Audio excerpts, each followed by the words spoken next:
আসসালামু আলাইকুম রহমতুল্লাহি ওবরকাতু। আমি আব্দুল মতিন। আমি আবারও আপনাদের মাঝে হাজির হয়েছি নতুন ধরনের টিউটোরিয়াল নিয়ে। তো আজকে যারা আমার টিউটোরিয়ালে নতুন দেখছেন তাদেরকে আমি অনুরোধ করব আমার চ্যানেলটাকে অবশ্যই সাবস্ক্রাইব করবেন। তো চলুন আমরা আজকে নতুন ধরনের কাজ শিখি। তো আজকে আমাদের কাজ শেখানোর কথা ছিল যে আমরা কিভাবে অবজেক্ট শিখব। তো গত টিউটোরিয়ালে আমরা শিখেছিলাম যে কিভাবে ডাটা টাইপ কাজ করে, কত প্রকার ও কি কি।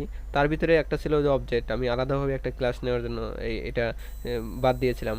তো এখন আমরা শিখবো যে কিভাবে অবজেক্ট শেখা হয়, অবজেক্ট কি এ বিষয়ে নিয়ে। তো অবজেক্ট কাজ করার আগে প্রথমে আপনাকে অবশ্যই জানতে হবে যে ক্লাসটা কি।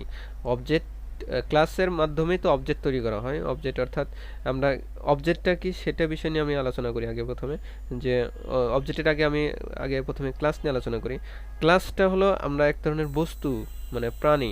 এই উদাহরণস্বরূপ বলতে পারি যে একটা বস্তু বা প্রাণী বা কার, একটা আমরা কারকে বলি যদি এটা একটা বস্তু। এটাকে আমরা যদি ক্লাস বলি, এবং এই ক্লাসের যে বৈশিষ্ট্য অর্থাৎ এই বস্তুর যে বৈশিষ্ট্য, এই বৈশিষ্ট্যকে বলা হয় এক একটা অবজেক্ট।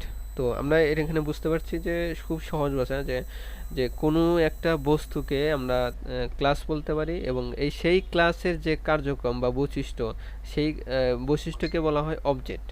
তো আমরা বেশি কথা বলবো না, চলুন আমরা লাইভে দেখি যে সেটা কিভাবে কাজ করে। তো প্রথমে আমাদের যা করতে হবে, আমরা প্রথমে এখানে একটা ডকুমেন্ট তৈরি করে নেই। ডকুমেন্ট তৈরি করার জন্য আমাদের যা করতে হবে, এখানে অবজেক্ট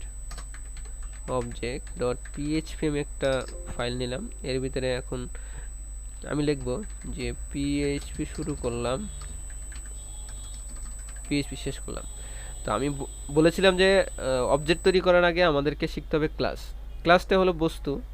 যে এটাকে ডিফাইন করার জন্য আমাদের একটা বিল্ট ইন কিওয়ার্ড আছে, সেই কিওয়ার্ডটা আমরা ব্যবহার করব। এটা হলো ক্লাস। এই ক্লাসটা ব্যবহার করার পরে আমরা সেই প্রাণীটাকে চিহ্নিত করব যে কি, সেই প্রাণীটার নাম কি। ধরেন আমি একটা নাম দিলাম কার। কার। তো এটাকে আমাদের সেকেন্ড ব্র্যাকেটের মধ্যে শেষ করতে হবে। শেষ করার পরে এখানে আমাদের এইবার দিতে হবে যে এর ভিতরে কি কি বৈশিষ্ট্য আছে, কারের কি কি বৈশিষ্ট্য আছে সেটা আমি শো করতে যাচ্ছি। তাহলে একটা কারের ভিতরে কি থাকে, আমি যদি উদাহরণস্বরূপ বলতে চাই যে একটা কারের ভিতরে কালার থাকে, মডেল থাকে, তারপরে সেটা থাকে হলো প্রাইস থাকে, তারপরে আপনার আর বিভিন্ন ধরনের ড্রাইভার থাকে, ড্রাইভারের নাম কি থাকে, এটা এমন বিভিন্ন ধরনের একটা বৈশিষ্ট্য থাকে না একটা। এই বৈশিষ্ট্যগুলোকে একটা আমরা প্রিন্ট করতে যাচ্ছি, দেখতে যাচ্ছি। তাহলে তাহলে আমরা কি করব, প্রথমে এটাকে আমরা পাবলিক, এটা এক ধরনের প্রপার্টি। বেশ কিছু প্রপার্টি আছে, পাবলিক, প্রাইভেট, প্রোটেক্টেড প্রপার্টি আছে। এগুলো বিষয় নিয়ে আমি পরবর্তীতে আলোচনা করব। এখন অবজেক্ট কি সেই বিষয় নিয়ে আলোচনা করার জন্য আমরা এখানে পাবলিক হিসেবে ধরে নিলাম যে পাবলিক $, আমরা নিলাম মডেল, ইকুয়াল টু, আমরা এখানে যদি আমরা মডেলটা নেই যে এমভি, এটা এটা আমরা একটা মডেল নিলাম। তারপরে এটার কি থাকতে পারে, পাবলিক থাকতে পারে, এটার যে কালার ইকুয়াল থাকতে পারে যে রেড দিয়ে দিলাম। তারপরে এবার পাবলিক থাকতে পারে যেটা প্রাইস। আচ্ছা, তারপরে এখানে ইকুয়াল প্রাইসটা আমরা দিলাম 50 লক্ষ টাকা, একটা গাড়ি যেহেতু। এইবার একটা পাবলিক নিলাম $, ড্রাইভার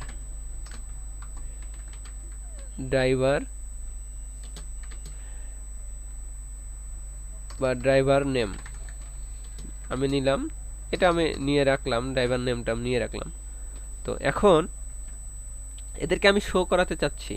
কিভাবে শো করাবো, প্রত্যেকটা জিনিসকে আমি এখন আমি যদি এখন এখানে যদি আমরা বলি যে ইকো ইকো কার, যদি আমি এই কারটা দেই তাহলে এখানে আমার শো করাবে না। আমি এখন আমার এখানে গিয়ে আমি যদি এখন এখানে পিএসপির ভিতরে অবজেক্টে গিয়ে ক্লিক করি, আমার এখানে শো করাবে না। কি এই কার নামে কোনো কিছু পাচ্ছে না, কারের ভিতরে যে কোনো কিছু আছে সে এখানে খুঁজে পাচ্ছে না। তা আমাদের কি করতে হবে, এখানে অবজেক্ট তৈরি করতে হবে। তো অবজেক্ট তৈরি করার জন্য আমাদের এখানে কি করতে হবে, প্রথমে আমাকে একটা আমাকে নিউ একটা কিওয়ার্ড দিতে হবে এবং সেই কারের একটা মানে আমি যে বস্তুটার নাম নিয়েছি সেই বস্তুটার নাম দিতে হবে। কি নাম নিয়েছি? একটা কার, একটা কার। আমি একটা অবজেক্ট তৈরি করলাম। এখন এই মানটা আমি কার ভিতরে রাখবো শো করানোর জন্য আমার একটা কোনো এক জায়গায় রাখতে হবে। সেজন্য আমাদের এখানে একটা ভেরিয়েবল নিতে হবে $। ধরেন আমি নিলাম যে ওবিজে অবজেক্ট। আমরা অবজেক্ট তৈরি করলাম, অর্থাৎ এই প্রত্যেকটা জিনিস নিয়ে আমি একটা অবজেক্ট তৈরি করলাম। আচ্ছা, তাহলে এই মানগুলো আমি এখন এর ভিতরে যে মানগুলো আছে সেটা আমি এর ভিতরে রাখলাম।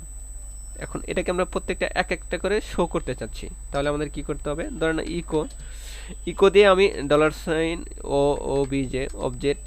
এখন আমরা এটাকে বলা হয় $, এটা সরি, এটাকে বলা হয় অবজেক্ট সাইন। এখন এই অবজেক্ট সাইনটাকে আমরা এই অবজেক্ট সাইনের মাধ্যমে আমরা এই প্রত্যেকটা প্রপার্টি পাবলিক প্রপার্টিকে আমরা এখানে শো করতে চাচ্ছি। তাহলে প্রথমে আমি গিয়েছিলাম মডেল, প্রথমে আমরা মডেল নিলাম মডেল। এইবার যদি আমি মডেলটা দেওয়ার পরে আমি যদি এখানে এইবার প্রিন্ট ওকে দেই, তাহলে আমরা দেখতে পাচ্ছি আমাদের মডেলটা নাম হলো এটা। তাহলে আমি এখানে একটা লিখে দিতে পারি যে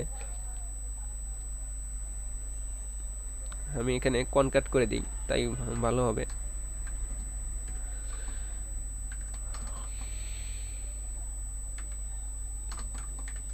মডেল নেম, আমরা এটা মডেল নেম দিয়ে দিলাম। এখন এটাকে আমরা এখানে দিলাম, এখানে দিলাম।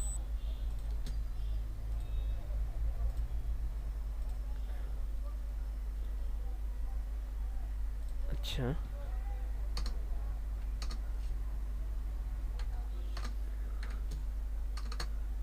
এটা আমরা এখান থেকে একটু সরে দিই, এটা প্রাইস হিসাবে দিব আমরা। তাহলে এখন এটাকে দিলাম হলো আমরা কালার। আচ্ছা, তাহলে এবার আমরা কি করতে যাচ্ছি যে এটা শো করলাম, এটা এবার এখান থেকে এবার কপি করে এবার আমরা দেখাতে যাচ্ছি কালার, কালারটা শো করাতে যাচ্ছি। তাহলে এটা কালার এখানে শো করবে, এটা একটা কালার। আমরা এখানে বিআর দিয়ে দিই, যদি আমরা এখানে বিআর দিয়ে দিই তাহলে এখানে একটু কালার। আবার এখানে যদি একটা বিআর দিয়ে দিই, আমরা বিআর দিয়ে দিই, আমরা প্রাইস দেখতে চাচ্ছি, তাহলে আমাদের কি দিতে হবে? এটা এখানে এটা একটা প্রাইস দেব, আমাদের প্রাইসটা হবে সরি প্রাইস। এখানে কিন্তু আমার প্রাইস চলে আসলো। এখানে আমি একটা কাজ করি, এখানে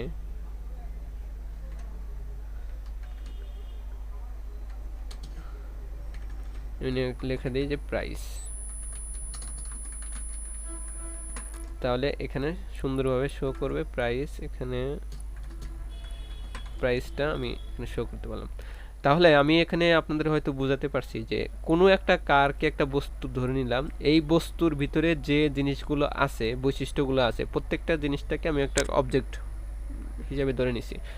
এটা একটা বৈশিষ্ট্য, এটা একটা বৈশিষ্ট্য। প্রত্যেকটা বৈশিষ্ট্যকে আমি আলাদা আলাদাভাবে মানে একটা অবজেক্টের মাধ্যমে এটা শো করতে পারছি। এবার আসি একটা মেথডের মাধ্যমে আমরা কিভাবে এটাকে আউটপুটে শো করতে পারি। তো আমি একটা পাবলিক নিলাম, পাবলিক ফাংশন এর ড্রাইভার নেম, আমি ওই ড্রাইভার নেমটাকে আমি শো করাতে যাচ্ছি, ড্রাইভার নেম। এইবার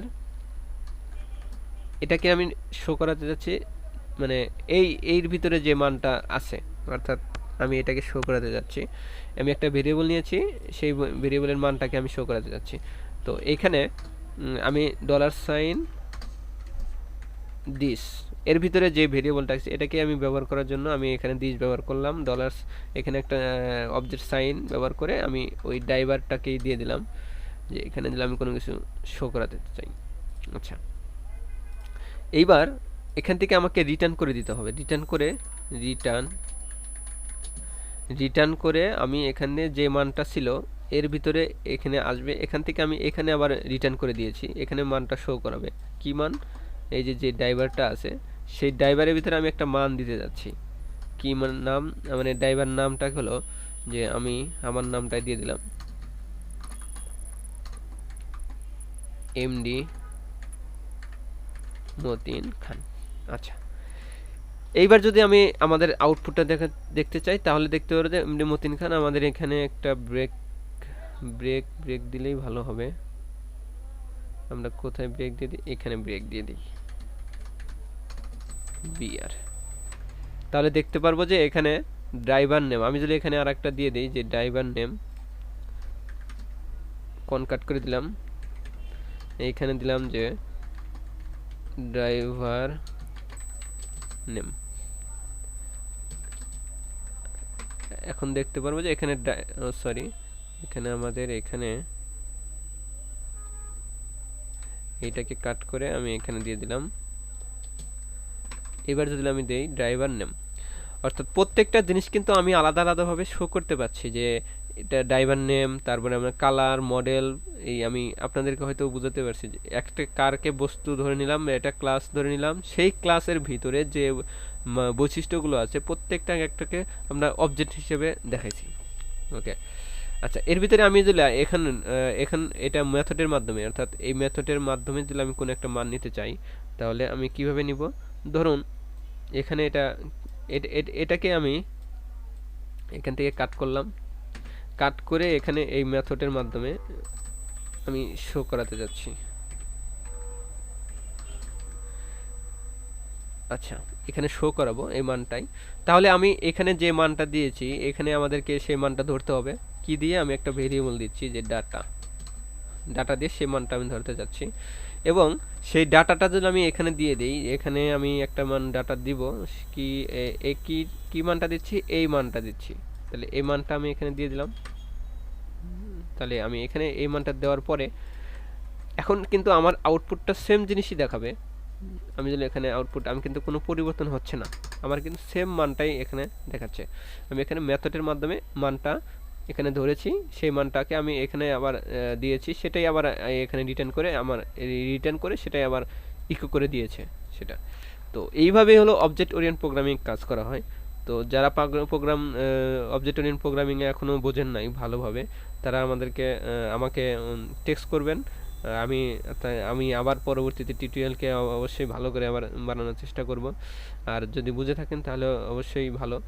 আর যারা নতুন আসছেন আমি আবারও বলি, আমার ইউটিউব চ্যানেলটাকে সাবস্ক্রাইব করুন, লাইক করুন, শেয়ার করেন। তো আজকের টিউটোরিয়াল এখানে শেষ করছি। ভালো থাকবেন। আসসালামু আলাইকুম ওয়া রাহমাতুল্লাহি ওয়া বারাকাতুহু।